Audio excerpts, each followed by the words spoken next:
So I decided to try keeping a sketchbook and drawing in it regularly. The major reason I want to keep a sketchbook is because I'm really bad at keeping sketchbooks. I used to keep them when I was in high school, but since I will do a lot of digital sketching and digital studies, though for the most part I am just working on my comics and I study when I need to study something for the comic. So I wanted to encourage myself to draw every day, and by draw I mean study every day, and I haven't filled a sketchbook in years, so I wanted to do that. So my goal with my sketchbook is to draw in it every day for 10 minutes or more. But 10 minutes is the bare minimum. I'm 2 days in. So today I wanted to talk about strategies for filling a sketchbook. Because I have this giant 600-page sketchbook. I originally got it for the Sketchbook Slam, but that's just out of my capability time-wise, so I'm just gonna use it to draw in it without a challenge on top. Right, so I have this giant sketchbook. I need to fill it, so I'm gonna talk about ways of making it easier to fill. Yee. Now, I used to be the person who had 20 sketchbooks sitting on my shelf, and they were all half full, but whenever I'd go to the art store, I'd buy a new sketchbook and be so excited to draw on it that I'd forget the last one I was working on. So I had a whole bunch of half-empty stuff, which it always feels very wasteful to me, because it's all this paper that you're never going to use. Anyway, so I used to be that person. So if you're there, I totally feel you. By the way, art stores and bookstores are my vice. Whenever I walk into one of those, I always want to buy something before I leave. Whether it's a book or a sketchbook or an inking pen, I'm like, I need this. And I start justifying it in my head. So my lesson has been, don't go into art stores unless you actually need something. Ursula. Okay, so how do you fill a sketchbook? So I know lots of people, and I've seen this a lot in sketchbook tours. I used to do it. People do this kind of floating collage thing with their sketches. They'll have a giant page, and they'll do tiny little drawings, just floating separately on the page. When you do that, you're forcing yourself to draw thousands of tiny sketches, and sometimes it can be super detailed sketches, without actually making progress in your sketchbook. It also can lead to very boring page layouts. Let your drawings overlap, and you let yourself draw bigger. You'll fill the page a lot faster. You'll feel less guilty if you have big empty spaces on the page.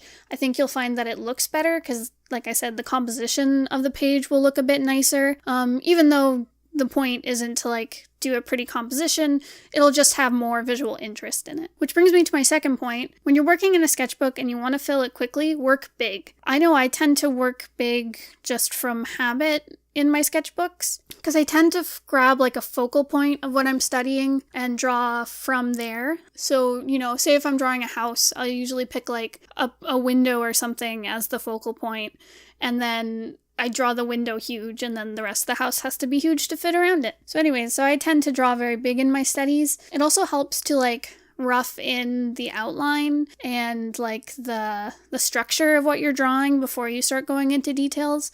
So if you do that and make yourself draw big, you'll fill the whole page really quickly by just doing that big gesture sketch at the beginning. So drawing big, you can fill a whole page with one study. And it's also better for your wrist. If you draw big, you're drawing with your shoulder instead of your wrist, because all that tiny wrist movement can cause a little, all the stuff in your wrist to get irritated and inflamed, and that'll pinch the nerve in your wrist, and that's how you get carpal tunnel. So if you're using your shoulder, which for one does have a larger range of movement than your wrist, you'll get smoother lines, it's more ergonomic, and you're drawing really big things, so you zoom through that sketchbook like it's nothing. And finally, my last point, when you're trying to fill a sketchbook really quickly, instead of trying to do an illustration on every page, or a character design or something, you should study in your sketchbook. Studies are great because they're very throwaway. The whole focus is to just learn how to draw the thing you're drawing. So it could be figures, it could be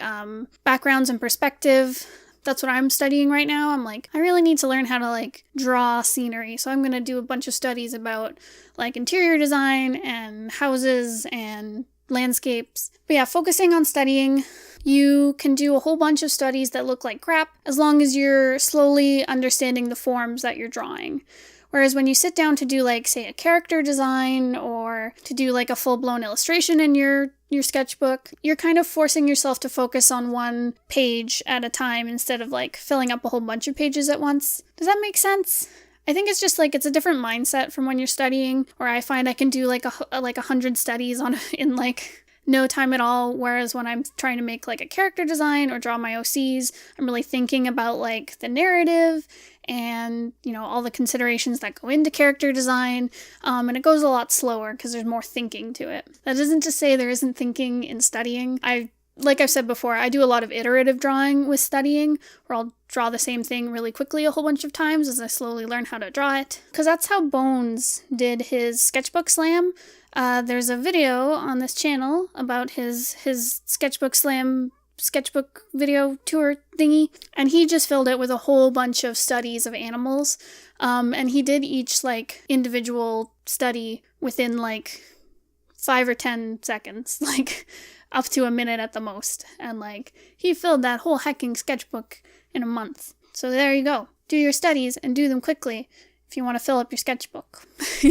So those are my tips. I know the idea of studying isn't always the best, because usually when I crack open a sketchbook, I'm like, oh, I just want to draw my OCs and my comic characters being cute. But honestly, like, I should be studying more. It's like I said in one of my last videos, I can't expect to be better if I don't practice my fundamentals and study stuff. So yeah, I'm hoping that my little self-imposed sketchbook thing works out. I hope that in 2 days I'm not like, I gave up on that thing. I'm sure it'll be fine. It's fine. Okay. So yeah, maybe once I finish the sketchbook, I will do my own sketchbook tour and post it up. That's something I'm really excited for, so hopefully it'll drive me to finish this sketchbook. So yeah, thank you so much for watching. If you have any questions, or if you'd like to request a video topic, please leave a comment down below. I'll be answering all the art questions, and Bones will answer all the writing questions. Thanks again for watching. I'll see you guys next time. Goodbye!